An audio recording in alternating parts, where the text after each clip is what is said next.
بسم اللہ الرحمن الرحیم۔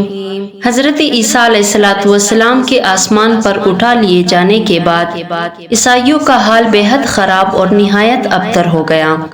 یہ لوگ بت پرستی کرنے لگے اور دوسروں کو بھی بت پرستی پر مجبور کرنے لگے۔ خصوصاً ان کا ایک بادشاہ دقیانوس تو اس قدر ظالم تھا کہ جو شخص بت پرستی سے انکار کرتا تھا اس کو قتل کر ڈالتا تھا۔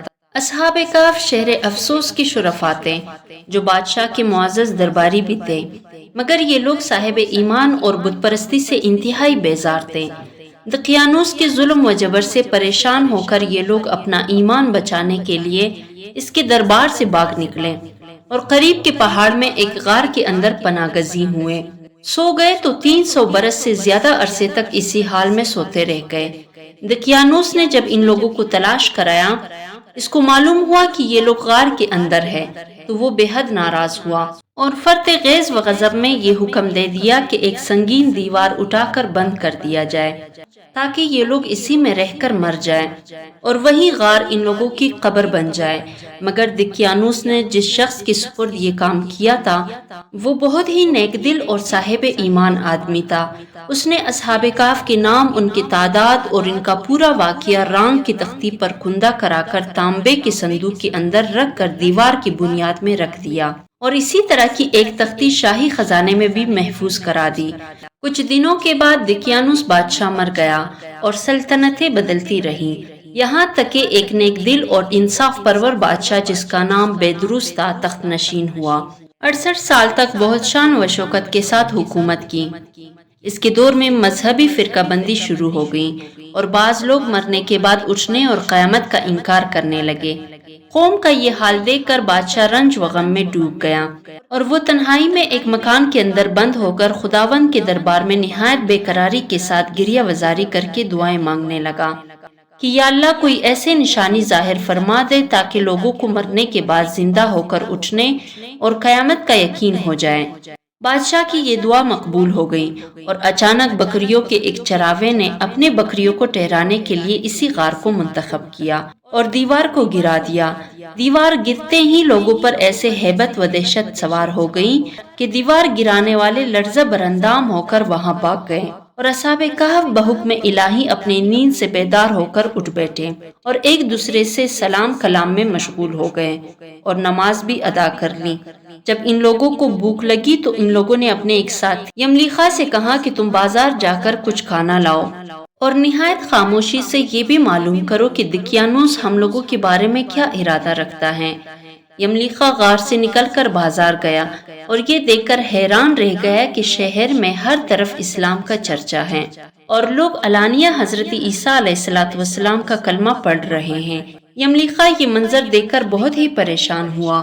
اصحاب کہف کی تعداد میں جب لوگوں کا اختلاف ہوا تو یہ آیت نازل ہوئی، قل رب اعلم بعدتہم وما یعلمہم الا قلیل۔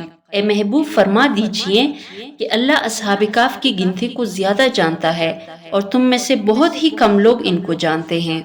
حضرت عبداللہ بن عباس رضی اللہ تعالیٰ عنہ نے فرمایا کہ میں انہی کم لوگوں میں سے ہوں جو اصحاب کہف کی تعداد کو جانتے ہیں۔ پھر آپ نے فرمایا کہ اصحاب کہف کی تعداد 7 ہیں اور 8واں ان کا کتا ہے۔ حضرت ابن عباس رضی اللہ تعالیٰ عنہ سے روایت ہے کہ اصحاب کہف کے نام کا تعویذ چند کاموں کے لیے فائدہ مند ہے: بھاگے ہوئے کو بلانے کے لیے اور دشمنوں سے بچ کر بھاگنے کے لیے، آگ بجھانے کے لیے کپڑے پر لکھ کر آگ میں ڈال دیں، بچوں کے رونے اور تیسرے دن آنے والے بخار کے لیے، دوسروں کے لیے دائیں بازو پر باندھے، خشکی اور سمندر میں سفر کے لیے، مال کی حفاظت کے لیے، عقل بڑھنے کے لیے، گناہوں کی نجات کے لیے۔ یملیخا محو حیرت ہو گئے کہ الہی یہ ماجرا کیا ہے کہ اس شہر میں تو ایمان و اسلام کا نام لینا بھی جرم تھا، آج یہ انقلاب کہاں سے اور کیوں کر آ گیا؟ پھر یہ ایک نانبائی کی دکان پر کھانا لینے گئے اور دقیانوسی زمانے کا روپیہ دکاندار کو دیا جس کا چلنا بند ہو چکا تھا، بلکہ کوئی اس سکہ کا دیکھنے والا بھی باقی نہیں رہ گیا تھا۔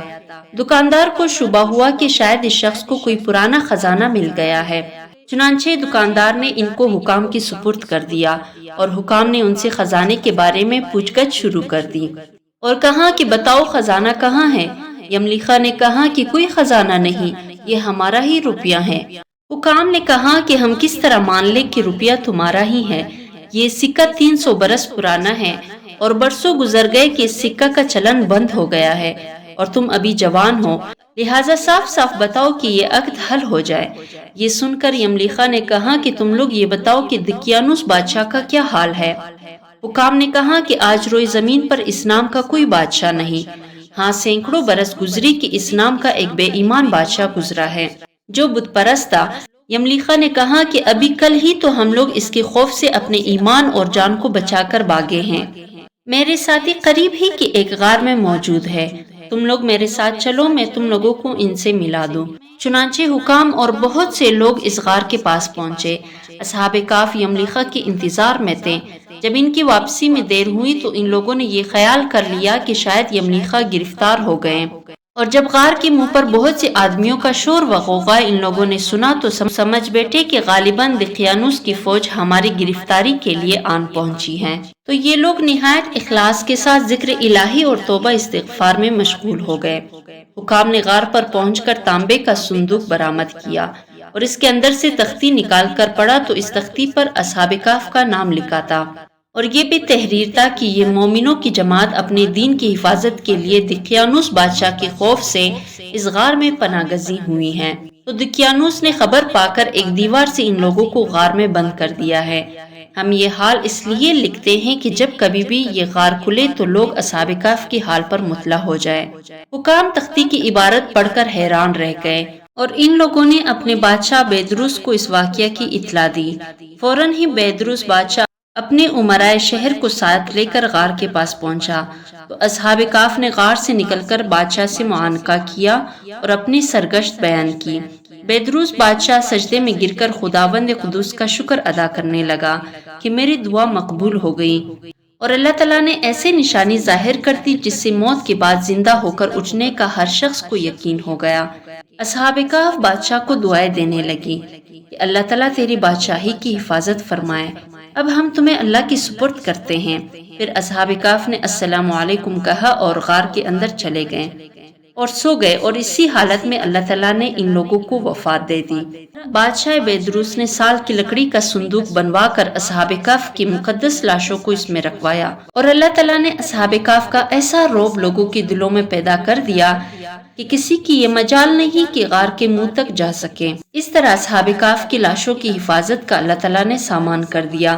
پھر بیدروس بادشاہ نے غار کے منہ پر ایک مسجد بنوا دی اور سالانہ ایک دن مقرر کر دیا کہ تمام شہر والے اس دن عید کی طرح زیارت کے لیے آیا کریں۔ جب قرآن کی آیت وَلَبِثُوا فِي كَهْفِهِمْ 300 سِنِينَ وَازْدَادُوا تِسْعًا، وہ لوگ غار میں 300 برس تک رہے اور 9 برس اور زیادہ رہے، نازل ہوئی تو کفار کہنے لگے ہم 300 برس کے متعلق تو جانتے ہیں کہ اصحاب کہف اتنی مدت غار میں رہے، مگر ہم 9 برس کو نہیں جانتے۔ تو حضور اقدس صلی اللہ علیہ وسلم نے فرمایا کہ تم لوگ شمسی سال جوڑ رہے ہو، اور قرآن مجید نے قمری سال کے حساب سے مدت بیان کی ہے، اور شمسی سال کے ہر 100 برس میں 3 سال قمری بڑھ جاتے ہیں۔